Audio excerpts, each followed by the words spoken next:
Hello lovelies, welcome back to my channel. Welcome if this is your first time of stopping by. Hi, nice meeting you for the first time. Please consider subscribing to my channel. To my old subscribers, I say thank you very much for all your support. So in today's video we'll be making palazzo trouser as requested by one of us. If it's something that you are interested in, let's get into this video without wasting much time. So for this trouser, we'll be marking on our pattern paper because of what we're going to be doing at the middle of the video. So the first thing I did is to mark a straight line. So from the starting line that I marked, which is my waistline, I'm going down by 8 inches for my crouch depth. And then from there I'm going to be marking my knee length at 17 inches, and then the full length of the pants of the trouser. And this trouser is not going to stop at the ankle. It's going to be a flowing one, that is going to flow to the floor, if you understand what I am trying to say. So I'm just marking the lines that the points that I made across the paper so that you guys can be seeing it well. So we have here the waist, the hip, which is also the crotch line, the knee, and then the hem line, which is also our ankle, if you can call it that. So at our hip line, we are going to be dividing our hip divided by 4 plus, which is 7 plus 7.5 plus 1 inch, which is at 8.5. So I'm going to be marking at 8.5 for that at my hip line. Then I also went ahead to mark half my lap measurement, my upper lap measurement. Measure your lap, the fullness of your lap, and then divide it into 2. That's the line I just marked. Then from that line I marked, that point I marked, the lap measurement, I'm going to be dividing this into 2, and I'll make a point there. And this point is what I'm going to be extending this line straight to the waist, and then straight to the knee and to the hem line.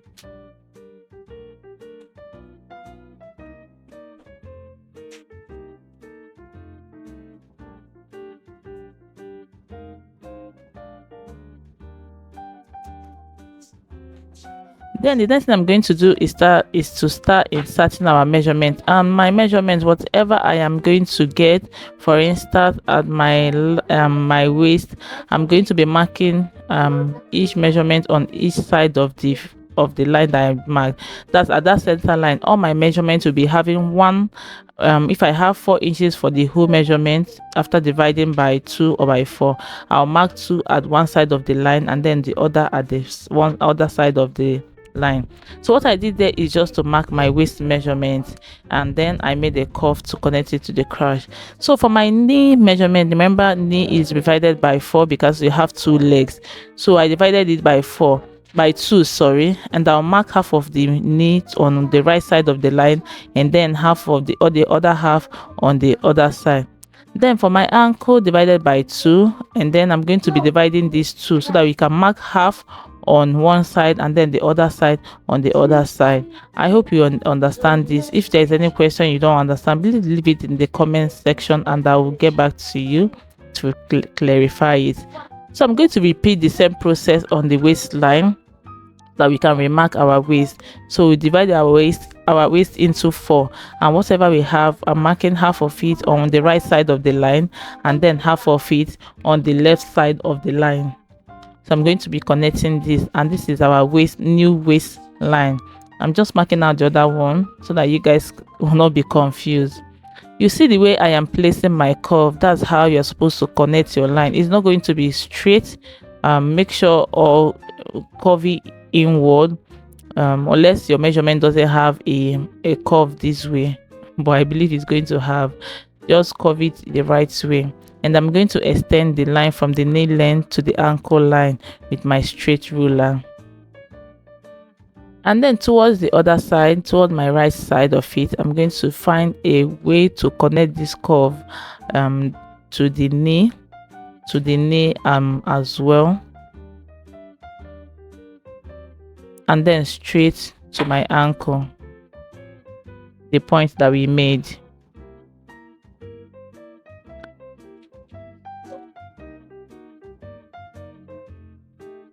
So that's basically all for now for this front pattern of this trouser. We're just trying to cut out our basic trouser pattern.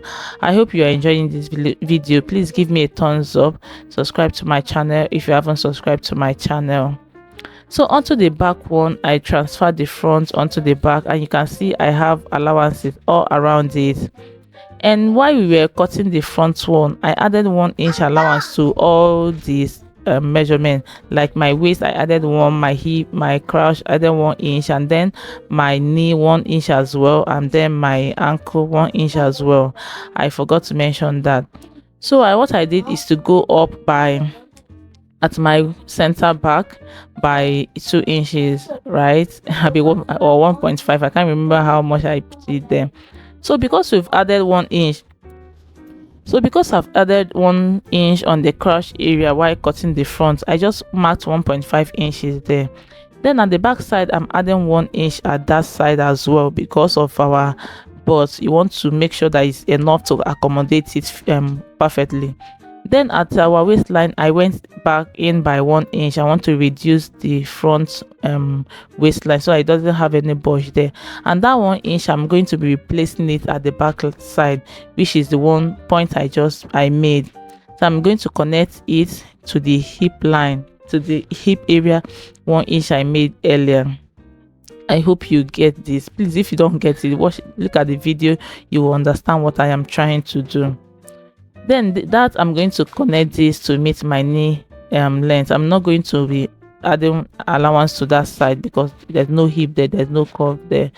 So I'm going to go ahead and then cut out the waist deduction that we made. So I'm going to be adding 1 inch all around, but at our crouch line I added 1.5 inches, but every other side is 1 inch because we added 1 inch to the front measurement. The reason for this is after adding all the allowances to the back, I found out that it's coming to the front too much. The way it's moving to the front, I don't feel comfortable. Yes, I know the front is going to be smaller than the back, but I don't like it to be too small, sorry. So that's why I added some of the allowances to the back so that it will balance up. I hope you understand what I'm trying to say. So I'm going to go ahead and make a curve just like we did at the front at the beginning of this, and then make all the necessary curve before going ahead to cut it out. If there's any other video that you want me to make, please don't forget to leave a comment and I will make sure to provide the video as soon as I can. So at the center front, I'm going down by 1 inch. If you don't do this, you will notice that your front trouser is longer than or higher. Let me not use longer, it's higher than the back one. So that's the essence of deducting this 1 inch. And that's all for the back bodies as well. Remember, we did not add any allowance to the front and to the up and to the down. So we are going to do it when we are transferred to our fabric.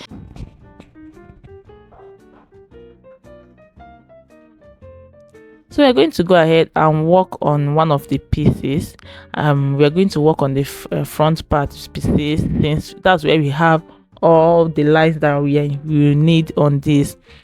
And I'm going to be using the back one to show you something after this one. You don't want to miss it. So at the center line we used to divide the trouser, I'm going to go ahead and cut it open.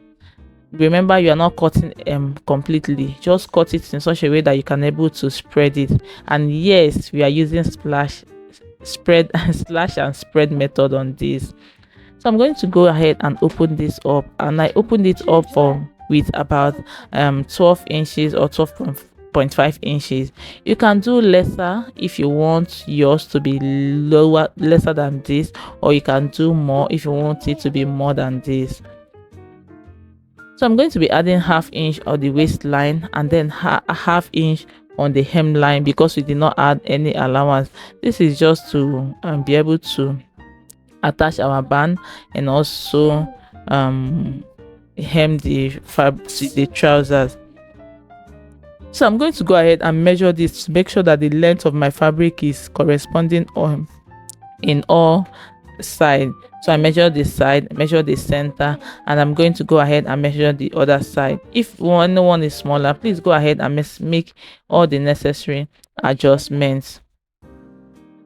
And that's all. Again, for this, I'm going to go ahead and cut it out. And for the bag, remember I said we are going to be doing something else for this bag. I'm going to be showing you, if you want your trouser to be fitted at the waistline to the from waist to hip, this is what you're going to do. So from the hip crotch area, you're going to measure it and then divide it into two, divide the waist into two, divide the hip into two, divide the ankle into two, the knee into two as well, and then you're going to go ahead and connect all the line. There are some palazzo trousers that you see that you find out that from the waist to the hip is fitted, kind of fitted, then you have the flowing from the hip. So that's what we are trying to create. So I'm going to go ahead and mark the crotch line straight. As of when editing this video, that's when I noticed that my crotch line I just marked is not straight. Please mark your own straight. You don't want it to affect your fabric. So I just went ahead to cut straight the line that I just marked, and then cut the two sides of it. Make sure you don't cut out totally the line. So this is how you're going to spread it out. So the flowing is going to start from the hip, but from the waist to the hip line is going to be fitted. But since we are not doing it in this one, I'm going to go ahead and use my tape to hold it, to close it up, so that we can transfer it to the fabric. And this is it after I was done transferring to the another pattern paper. So I went ahead to add some allowances, just like we added to the front one, the waist and then the hem to it. And I'm going to go ahead and cut this out as well before we will go ahead to transfer it to our fabric.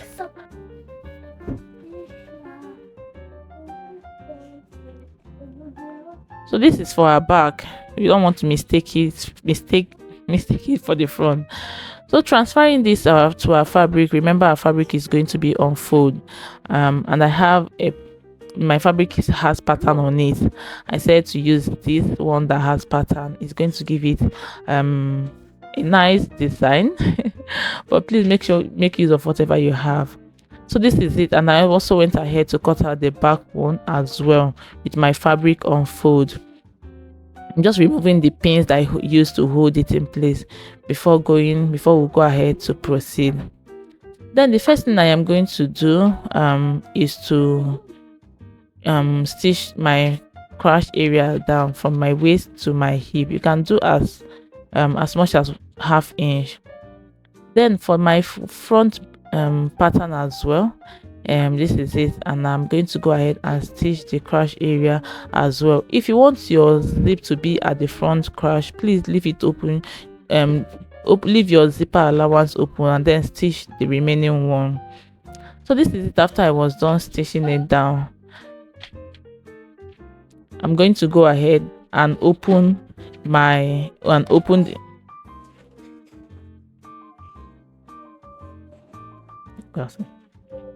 I'm going to open the back one and then place the front one on it, front facing front.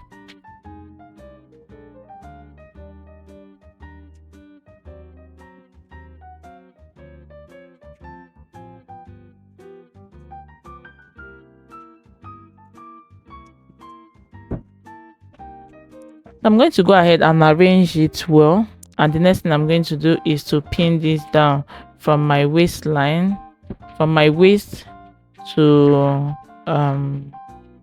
all the way to the hem. And I'll do the same thing for the other side. You can as well stitch it down without pinning, but most times I like to pin my fabric down. Even if I don't show it on the camera, after that I go out and I pin it down. The reason for not showing some of it is so that the video is not too long. So I'm going to be stitching on the two sides with ½ inch or 1 inch. Then I'm going to leave a space because I want my zip to be by the side, so I will leave some inches away from the waist to attach my zip. And this is it after I was done with it.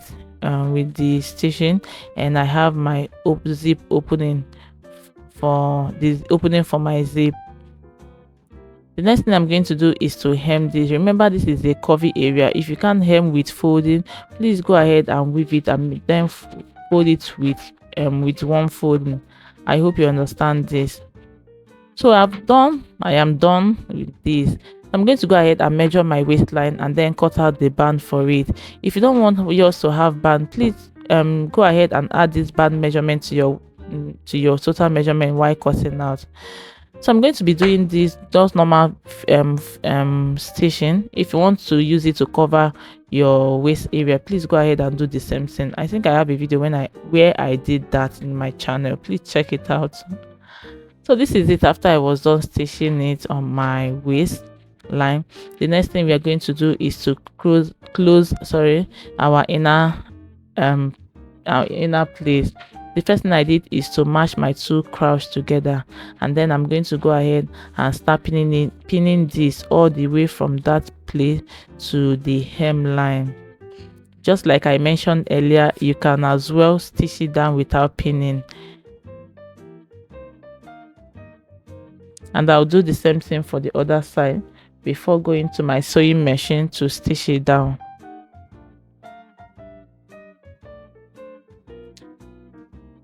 So this is it after I was done stitching it down,